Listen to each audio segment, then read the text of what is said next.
Hi there. Welcome back to the Real Film Chronicles podcast. As always, I'm Nathan. And I'm Brian. And in this week's very special episode, we're coming out to the coast, having a few laughs as we take a look back at one of the all-time great action movies, Die Hard. Absolutely incredible. This is a tall order for us to take on. I mean, this is a big movie, isn't it? Literally a tall order.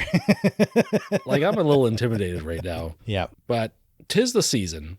Last year, we did Muppet Christmas Carol for our holiday movie. Yep. And this one, I don't think we were really as prepared. And I'm thinking, I saw somewhere that it was like Die Hard's 35th anniversary. Oh, wow. And there's a contingent of people out there who are convinced this is a holiday Christmas movie. Right off the bat, I mean, we have to talk about this. Everyone, you know about Die Hard. We'll go into spoilers right from the beginning when we're talking about this. So if you haven't, go check out the movie. Stop screwing around. Just watch it. Go check out Jake Peralta's favorite movie. Come on, guys. Yeah. So I have to address this controversy right now. Where do you land on is this a Christmas movie or not? Keeping in mind that we're doing it as our Christmas episode. Well, I'll say I'm going to answer. It's a two-part answer. I don't actually care one way or the other. It's a great movie. And B, It absolutely is a Christmas movie. It is. It just is. It just is, right? Yeah. I think I've had to give it a little bit. I never consider this a Christmas movie. Like, I've seen this movie a dozen times throughout the 90s, early 2000s. I don't feel like that conversation was ever really there. No, it was not. No. It was more of a recent thing, like in the past decade or so, right? And I mean, it's a movie that takes place at Christmas. There's some references to Christmas, but for me, it wasn't enough to make it a Christmas movie. It wasn't like Christmas themed, right? So that was like my criteria for it. Ho, ho, ho. Now I have a machine gun. It's not Christmas enough for you, Brian? I mean, there's Christmas dialogue. Yeah, sure. Literally but it's ends on let it snow, let it snow, let it snow. Oh, it doesn't show signs of stopping. Yeah, okay. You got some Christmas music in there. Yeah. Come on, it's Christmas throughout the whole thing. Come on, it's Christmas. It's the time of miracles. I had to do some introspection. I spent some time years ago and I was like, okay, if this is a Christmas movie, then I'm going to consider many other things Christmas movies, like Batman Returns became my Christmas movie I was going to watch every holiday season. I was like, this is the same thing. There's lots of snow in that one, at least, as opposed to Die Hard. Well, they're out in California, to be fair, though, Brian. To be fair, yeah. No, to be fair. No, that's why I said, like, I have... the first part of my response was, I actually don't care. If people like it for Christmas, they can like it. If not, they can be wrong. I think that's the thing. It's always been a little tongue-in-cheek. Like, nobody really has gone... 100%. Nobody's come to the fisticuffs over this stuff, right? Yet. Yet. I know where you live, Brian. Like, no friendships have been ended because of a disagreement over the classification of this film. No. Like, if I look at it on Letterboxd, I don't see Christmas or holiday in the genre listing. We'll put it this way. Die Hard is an anytime movie, watch it anytime. But if you do want to get into the Christmas spirit, this is a good way to get into the Christmas spirit as well. It's about friendships forming and families being brought back together. Yeah. All in the backdrop of terrorist takeover of a Christmas party is it actually on Christmas Eve, I think? It's on Christmas Eve, yeah. Or would be terrorist organization, because they're not actually terrorists. They're fronting as terrorists, but they're actually just a group of thieves who want to steal $640 million in bearer bonds. It's like, even like, you look at like inflation throughout the movies is like thieves kind of steal like, more and more throughout the movies and different generations. But like even back in the 90s, like $640 million, like that's a lot of money, right? Like you see like other heist movies like, oh, we're going to steal like, 2 million or 20 million, $640 million. You're over halfway to being a billionaire. Like that is a huge chunk of change. And presumably this crew has done other heists like this as well, right? Like it's not really clearly stated in the movie, but like they're professionals.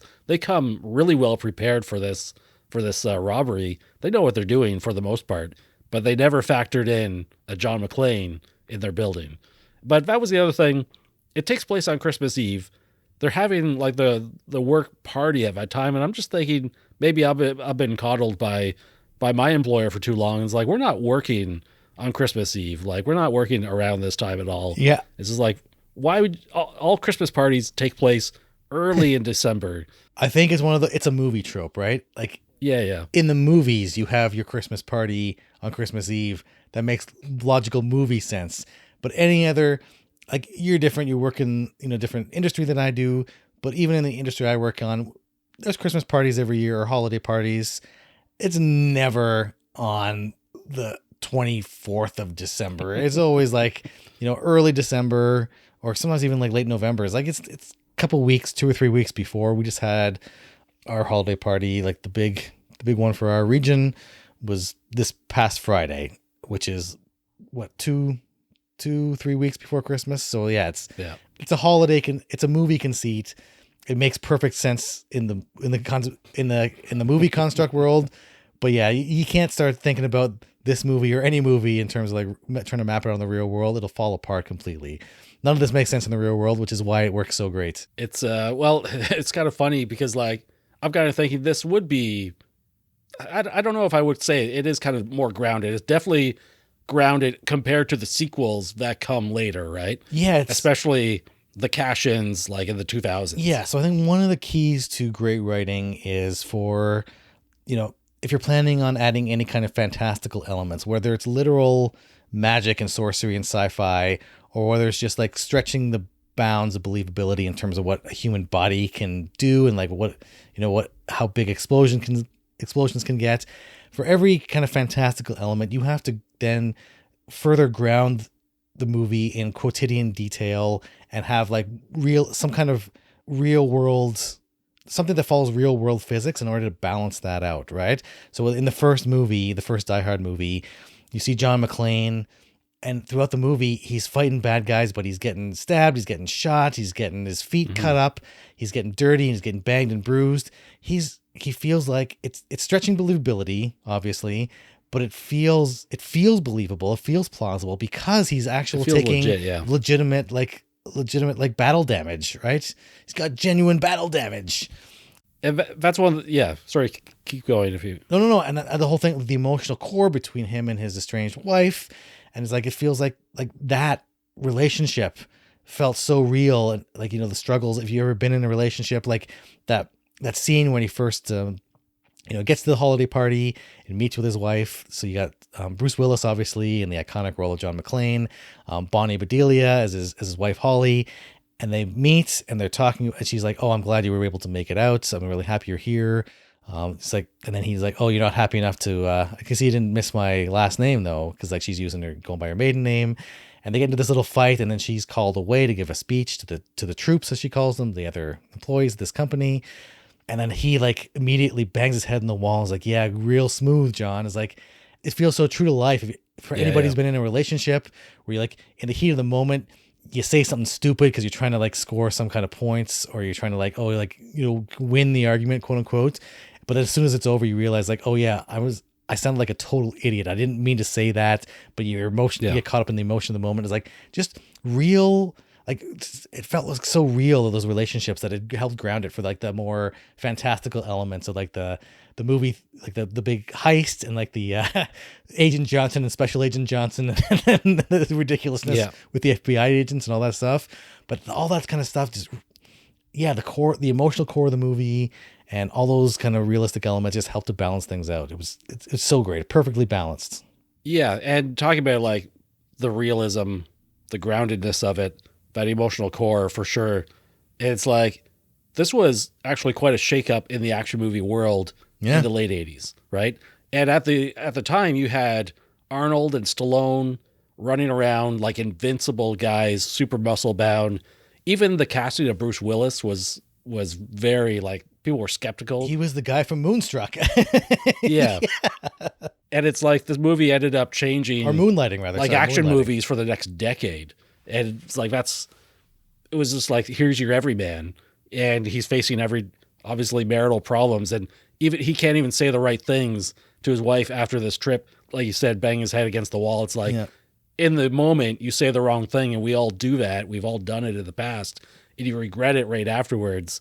And in this case, terrorists take over. You don't have time to go apologize, but you got to go take care of business. Well, that was a great thing too. Like you see that there's a one kind of pivotal scene through the whole movie, like the real emotional core near the end of the movie when John thinks he might die because he had that shootout and he had to literally crawl through broken glass. Like he was like he'd taken his shoes off, and the terrorists being, you know, or the thieves, you know, not being very polite, didn't give him time to put his shoes on before they attacked. So he's running through most of the movie in like a tank top and no shoes. So he's like going through, he's been shot, he's been, you know, beaten up, he's had to walk through glass, and he's talking to, what is it, Al, I think is the cop's name. Yep. They become part, and it's so cool, like that relationship too, like they bond over the CB communications, but they form this bond, and it feels realistic. But he's talking to him, he's like, if I don't make it out of here, find my wife and tell her. And he's going through this whole thing about like how he should have supported her more. And it's like the one line where like, she's heard me say I love you 1,000 times, but she's never heard me say I'm sorry. So could you please tell her? You know, John said he was sorry. And he's like, no, Al says like, no, you're going to be able to tell her yourself. But it's like that whole scene is like, Bruce Willis acted the heck out of that.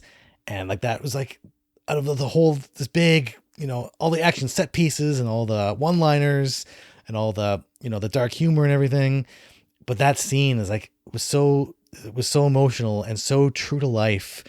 And it really held the movie together, and like stuff like that really helped balance out when the iconic scene when he's jumping off the roof with the hose tied around him and the big explosion going off in the background. But then it's like, it's counterbalanced by those emotional scenes, you know, the relationship between John and his wife or John and Al. And it's like, oh yeah, that's how you create an action movie, right? Everything about the movie, like the writing of the script, is like so fantastic top to bottom. And that's one of the things I really like in this movie is how everything is kind of explained in the world, and the world it builds is really, it works. It sticks to its own rules and everything. When we're first introduced to McClane on the airplane, the guy next to him tells him, take off your shoes, take off your socks, curl your toes onto the rug, it'll make you feel better. And he does that. And he's just like, wow, you know, he's right. And it's just like this perfect excuse to get him into bare feet, which is just puts him at even more of a disadvantage against these terrorist professionals. And that scene where he has to run through the glass, and you know, when you step on like anything like a Lego, the amount of pain, when you're stepping on real glass, like you can relate to this dude right away, how much pain that's going to be. And then they make the movie like R-rated and the gore and stuff. When he's dragging himself along the floor after walking through the glass, like the carnage that's left behind from his feet is like, that dude's never going to walk ever again. His life was so gnarly. Yeah, you could feel it. I love how in Brian's version, if he were in Die Hard, his nightmare scenario would have to be bro walking over Lego. Forget bro. Brian will walk over broken glass, no problem, but it's the Lego that gets you. No, I'm not saying. No, I'm saying you and me, we can't relate to walking over broken glass. How do you know? We know the pain of walking over broken glass right now. Yeah, fair enough. Okay. No, but it's so great. Like everything, like that's the thing. It's setup, payoff. Every setup in the movie gets a payoff. Every little thing, and there's so many little beats. There's something I was watching with my son last night, and there was a little thing just before they kill. Was it Nakatomi? Was that it's Nakatomi Tower? But was his name Nakatomi? Oh man, I can't believe I'm blanking on this. But before they kill him, the one guy turns to the other guy. One of the thieves turns to the other thief, and he's like, "Yeah," because he's not giving up the passcode. Turns to him like, "I told you you wouldn't do it," and he's like, and the other guy's like, "Oh, there's still time." But then he doesn't give it up, and then you see them. The one guy gives the other guy like $20. It's like they were betting on whether the guy was going to give them the code. I was like, yeah. I didn't pick that, or I'd forgotten about it. Or I hadn't picked that up. But like all these little minor character beats. Or the one thief when he's getting in line when the police are coming, and he's like reaches around and he grabs like the Crunch bar, and he starts eating that. It's like that, like just little things like that. Yeah, of course, like. You know, it's like it's a long night. You gotta get refuel the system. It's like there's some chocolate bars and behind the counter here. It's like I'm just gonna grab a couple to eat here, right? Or like the little brotherly interaction between a couple of the terrorists / thieves.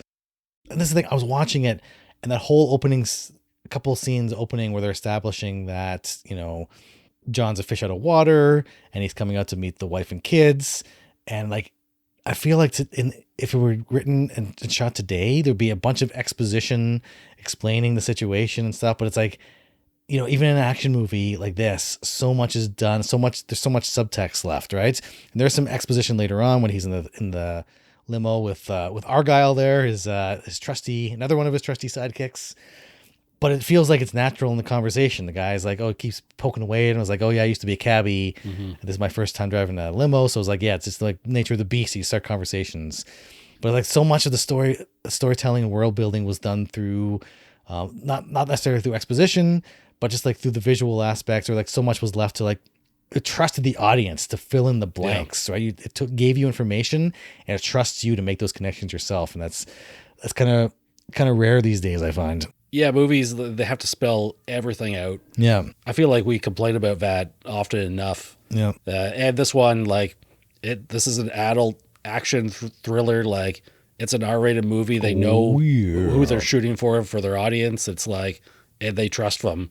And even subconsciously, you're picking up on all sorts of fun stuff. Yeah. There's so many great scenes. And like you said, the payoffs for all the little things. It's great. Like, even making him a relatable guy. We keep going back to this.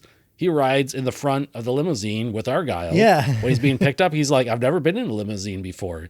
And it's just like, yeah, I mean, if you're just a regular dude here, you don't want to sit in the back of a limo. Probably feels uncomfortable because you're not used to it, right? Yeah, of course. Yeah. And I love that they put the bear, like the giant stuffed bear back there. Yeah. So it's like, it's enjoying its time back in the limo. And it's like, even he goes meets the president of this company, and he's just like, oh, you like that ride? It's just like, this is a different type of people that he's not going to be comfortable around. He's only coming out here for his wife. It's like, this world is not his at all. But then he gets thrown into his world, like the action. He knows how to take care of some of these guys. And like, I like the theatrics he puts into it. Like, he doesn't have to send that dude down with the ho, ho, ho, now I have a machine gun. Yeah. He doesn't have to do that, but it's like, he wants to do that, right? He's got to terrorize him a little bit in return. Also, can I just go back? The guy's name was Mr. Takagi. That was the president of the company. I can't believe, I think I just lost all my street cred as a diehard fan. Not Mr. Nakatomi. Mr. Takagi. Takagi was the guy's name. That's all right. We'll forgive you. Oh my goodness. Some of the scenes there were fantastic. Like, even one of the memorable ones when he's dueling with the one henchman, and there's that zigzag like boardroom table. Oh yeah. Right. Which is, again, it's just such a great set piece. You're like, why is this table shaped like this? It's like, is this another, like, it looks like it's from a different world, right? And who cares? It's like, it's so cool. Foreign to the audience. And he's backing up, and the henchman, of course, has to talk a little too much. He's like, oh, you should take the opportunity to like kill whoever you have your gun set to. Never hesitate. And then he shoots him from under the table. It's just like, yeah, duly noted. Thanks for the tip. Thanks for the advice. It's so great. Although all the one-liners were so bang on. It was amazing. Yeah. Even like an Hans Gruber, so the late great Alan Rickman, I believe this was his first major movie role, right? And it was in his early 40s, I think. So like, boys and girls is a good lesson to you. Like, never give up on your dreams. Like, some people start out when they're 8 years old in movie biz. Some people started out in their 40s. But he was playing Hans Gruber. He was believe his nationality, I think he was German, but he had so many great little kind of one-liners. He was like this.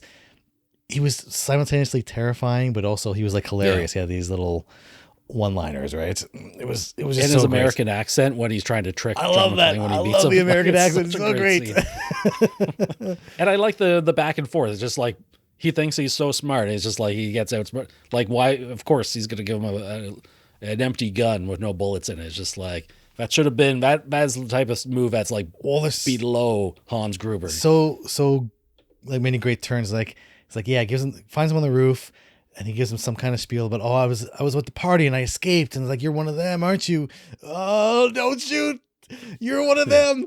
And then he gives him like, oh, you're with me now. It's like, he gives him like the gun, and like he like cocks it for him, and then like he pulls out, and then Hans Gruber gets behind him. He's like, yeah, drop your weapons and give me the detonators. And he tells him, like, yeah, what do you think I am? Like, I didn't give you a loaded gun. What do you think? I'm stupid? And then the elevator dings behind him, and his henchman buddies come out. He's like, oh, you were saying? I was like, oh, it was perfect. Like, kind of almost like a chess match, kind of back and forth. It's like, oh, somebody has the upper hand, then he has the upper hand, then they have the upper hand. It's like, oh, it was so cool. It was fantastic. And then like the kind of little rivalry between John McClane and the one, what was the one dude's name? Carl, because he ended up the first terrorist he killed, the first thief he killed was Carl's brother. Yeah. And so Carl is like this big, hulking German guy with incredible blonde hair. I must say it was quite stunning. But there's this kind of rivalry where like Hans is trying to tell him, like, oh, we haven't, like, for example, we haven't trapped him in the elevator shaft. Good, keep him there. The cops are coming. If I can delay the cops, but not if they hear gunfire, then they're gonna investigate more. And the guy just like shuts off the radio and he's going in after him. And then they have their like blowout fight at the end. And that fight to me, like, that was so like raw. And it's like, oh, Yeah. and like, I love it. It starts off and like John's punching him, throwing a bunch of punches, and the guy just takes it. And he's like, gives like one punch or one kick back and sends John flying. Yeah. But like then John attacks him. He's like a wild animal. And it's like, it's so raw. Just listen to it. It's so funny to listen to his commentary. He's like, I'm gonna chop you up. I'm gonna cook you. And we're gonna eat you. It's like the trash talking when he's fighting him, and he wraps the chain around his neck, and you think he's choked out, but he comes back at the end. Oh, there's so much great stuff. So this is one of my issues, and I think I touched on it in our episode about the Adam Project. This is one of my issues with modern action movies, is that they put everybody into full like SWAT gear, full like helmet, face mask, so you can't see who the heroes are fighting anymore.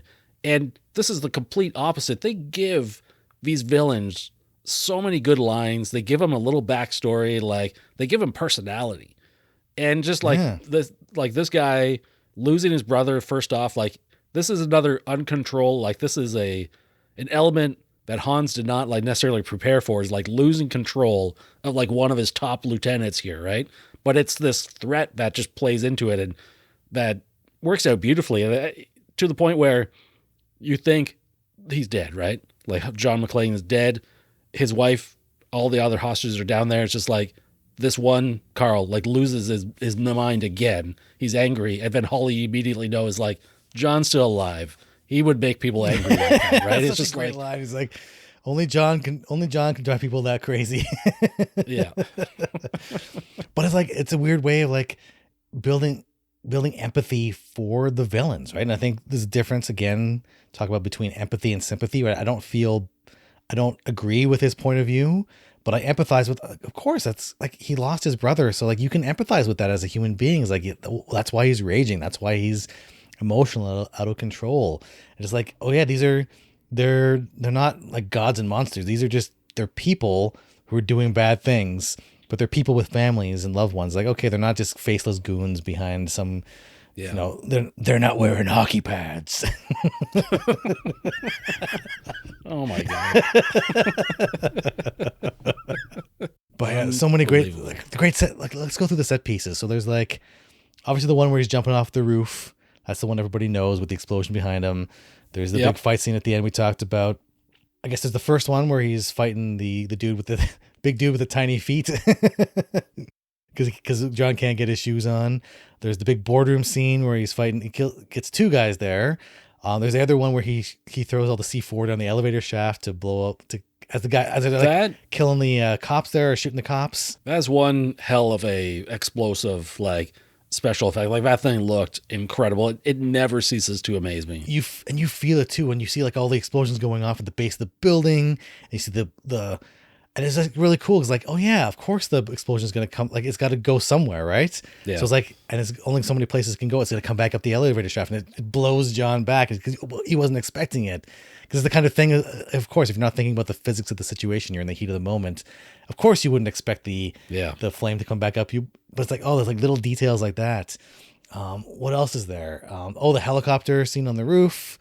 When Agent Johnson and Special Agent Johnson, no relation, are up there, they're with their harebrained scheme to kill all the terrorists with only like a 20-25% loss of hostages, which is acceptable to the FBI. A lot of shots taken at the FBI, even like the incompetent LAPD deputy captain.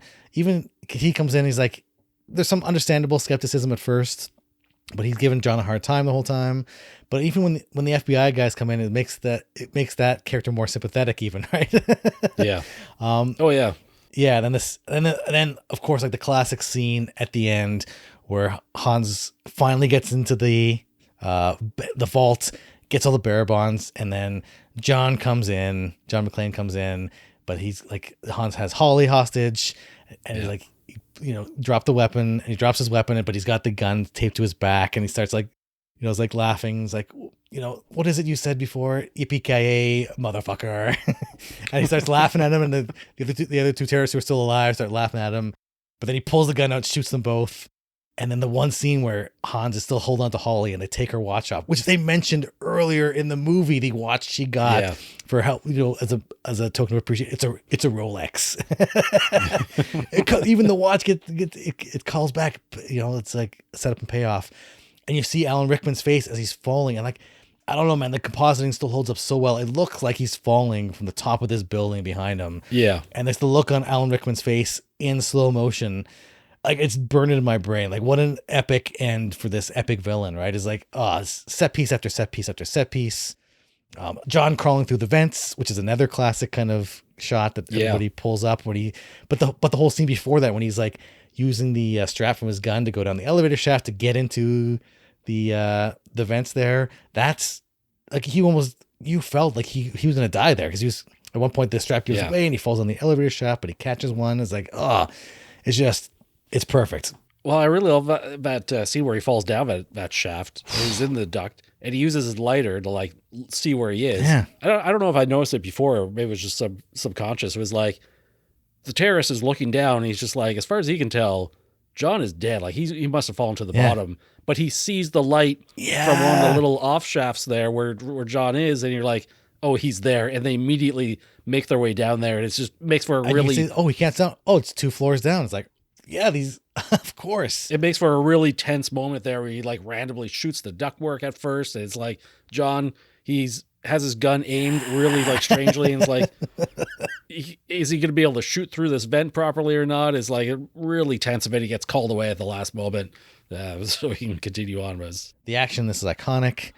It's just like, and it's so like, it feels like it's stretching the boundaries of real world physics without breaking them entirely. It feels all, it's impossible movie action magic stuff, but it feels like it's plausible, right? It feels almost like one guy could take out these terrorists, because he's having all these difficult times. He's not throwing cars at helicopters yet. He hasn't become a full-on superhero at this point.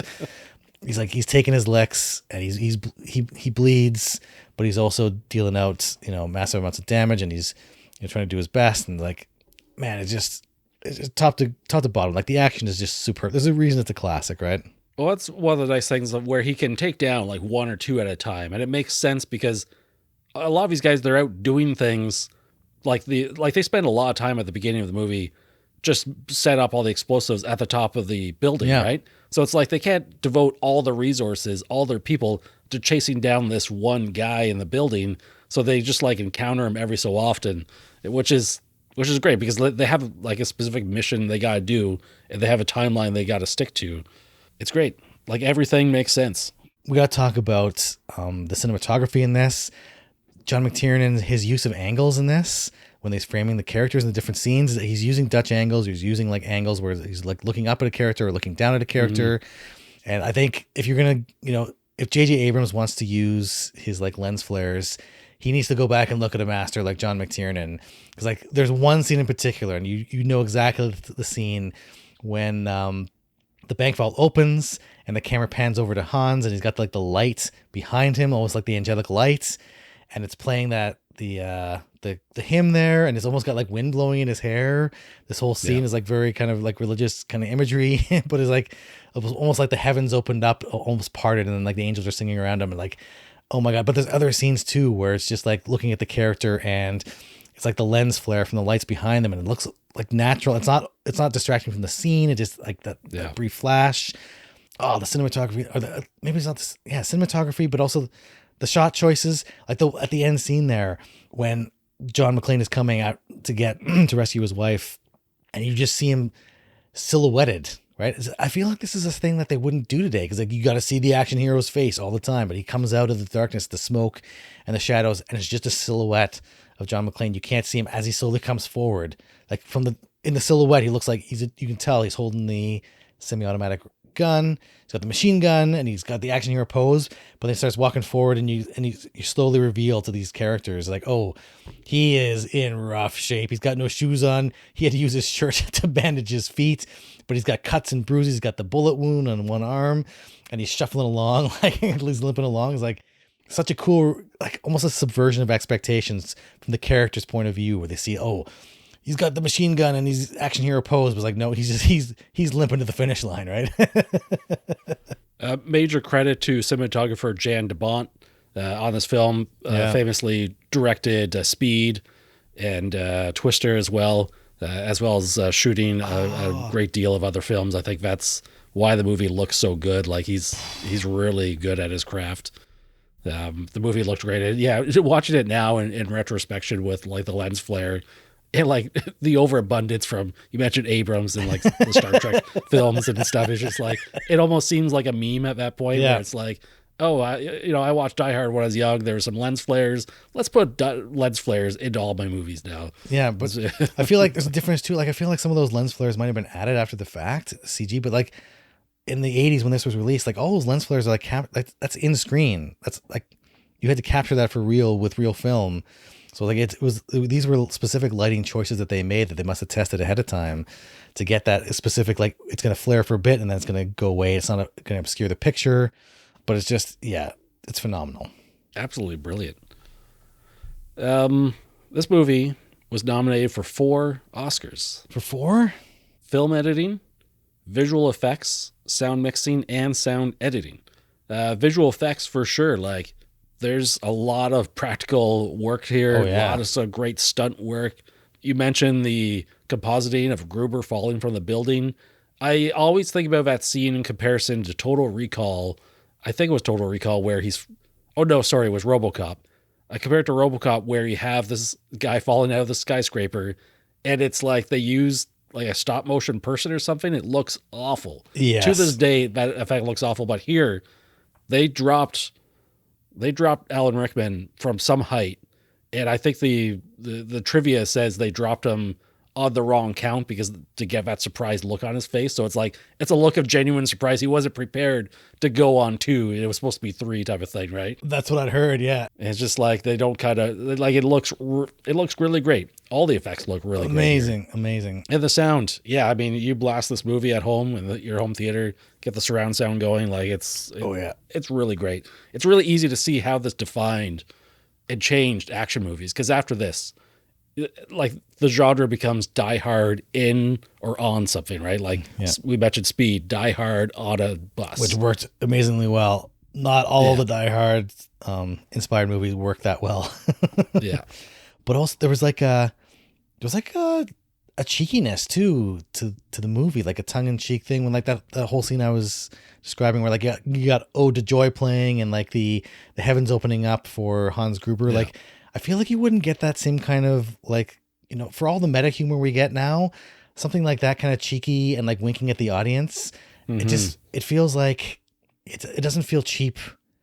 It was used sparingly and it didn't like really overly draw attention to itself, but it's like that one moment is like, it was capturing the feeling of that character, how he must have felt as opposed to what it would have looked like, right? Because like you even get like the wind blowing through his hair a little bit, right? It's like obviously they set up a fan for that one shot, but it was like that kind of stuff where they weren't afraid to, this shot isn't going to be realistic. It's going to be based on emotion of the character as opposed to the realism of the scene. Is like I feel like that stuff.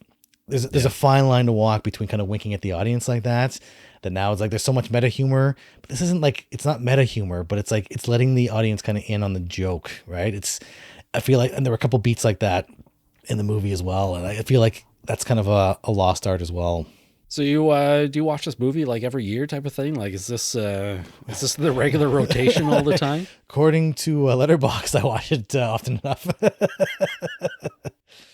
Seems to be once every couple of years still. Like this is one of those movies. Like I grew up watching this movie, right? It's like not when I was really young, but like the first R-rated movie I saw in theaters was Die Hard with a Vengeance. Yeah.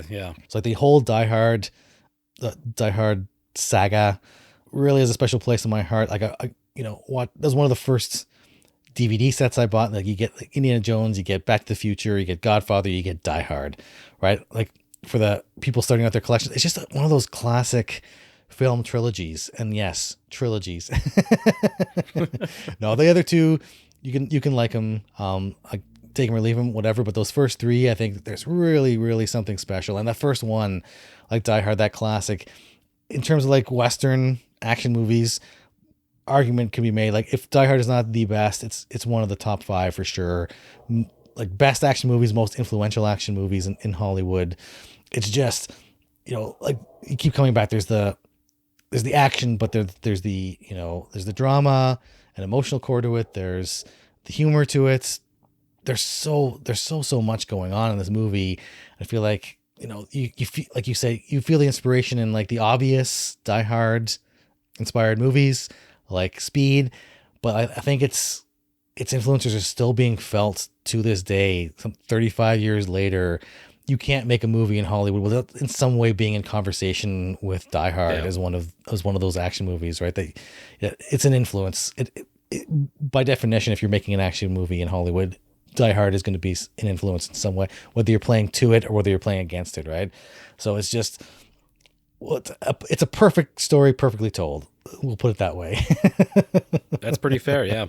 A couple details here before we get into our ratings, which I assume you could probably guess what our ratings are of this movie. But the budget of this film was about $25 to $30 million. Oh man, it was filmed in 1987, so adjust for inflation for today. But it was sort of a box office smash for an R-rated film. It made $140 million at the box office. Yeah.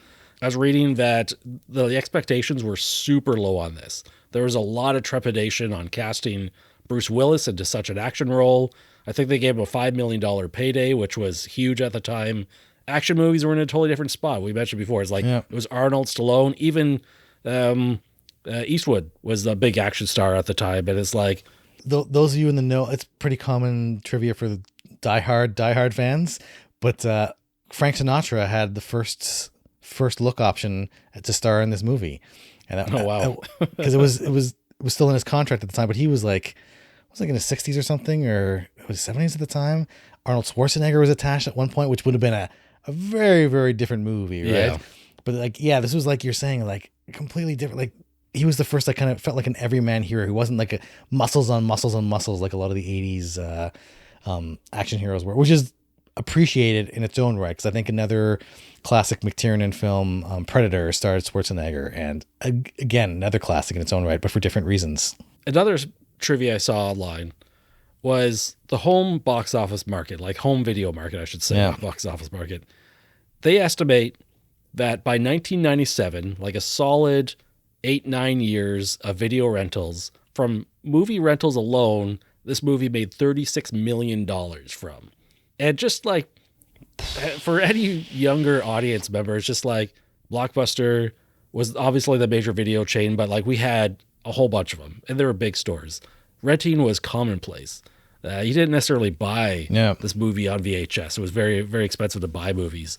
And to add that much to how much a movie makes, and that was in the 90s, before DVD. As like DVD exploded and was selling even more, like this movie and a lot of other ones. I mean, we just finished talking about Event Horizon as well, where it's like over the course of the years, even though it bombs at the box office, it wouldn't be out of the question to have another $20-30 million tacked on in DVD sales later on. It was just like, it really gave movies legs to now the entire market is different and so much more like risk adverse because they depend on that box office so much more now than like the long run of like a home video release. But the movie had 4 sequels. Die Hard 2 in 1990. You got Die Hard with a Vengeance, which again I saw in theater. I think it was one of the first R-rated movies I'd see in theaters. That was wild. Live Free or Die Hard in 2007. And then finally the last one was A Good Day to Die Hard. I don't know how those movies did, but I think we all kind of knew at the time they were the series that run its course in a lot of people's minds. Like you said, it was a trilogy that sort of finished off with Die Hard with a Vengeance. We want to get in some ratings on this film. Sure. As a reminder, Yeah. yeah, sure. We use the 5-star system, half star to 5 stars with a possible like on top. What's your overall rating of Die Hard? This is an easy 5-star. It's a 5 stars with a heart. It's the highest honor I can give on Letterboxd. It's just a phenomenal film, top to bottom. Every aspect is just like all John McTiernan at his peak. A young, hungry Bruce Willis. Like all the actors. It's kind of a veritable who's who of character actors. And then you had like Viggo the Carpathian as one of the thieves / terrorists. Alan Rickman's debut role, amazing. Bonnie Bedelia was great. Everyone was great in this. Like you said, the cinematographer, fantastic job. Set design, fantastic. Music, fantastic. Everything about this was just, A1. You're hard pressed to do better in terms of action films. What was your rating on this, Brian? Easy. It's the 5-star with the like bonus on top. It's always been a 5-star. Yeah. I can't imagine, like, there's really no criticisms I'd throw against the film. Like you said, the big thing is the little moments they set up and they pay off at the end, and it's picking up all those little details that are so satisfying on subsequent rewatches, but also just the marvel of the action, the quality of the action, how it's shot, how everything looks. The visual effects are stellar. Yeah. Everything about the movie is great. It's just, it really is like an action movie that all other action movies aspire to be like, basically. Yeah, 100%. And that doesn't really feel like an exaggeration. Like, it's just, it lives on for a reason. It stays relevant in pop culture for a reason. If you've seen this movie before, do yourself a favor, go out and watch it again. If you haven't seen this movie yet, then I'm going to welcome you officially. I'm going to say, in the words of John McClane himself, welcome to the party, pal. And that's a wrap on another episode. As always, we appreciate you hanging out with us today and taking the time to listen to our podcast. We have a lot of fun putting these together and hope that you get some enjoyment out of them as well. You can find us online over at realfilmchronicles.com, where we have not just a repository of podcast episodes, but many of our written reviews as well. If you're up to it, you can follow us on Twitter, Facebook, or Instagram as well. All the links should be within the show notes here. So until next time, take care of yourself and others, and be sure to enjoy your film journey.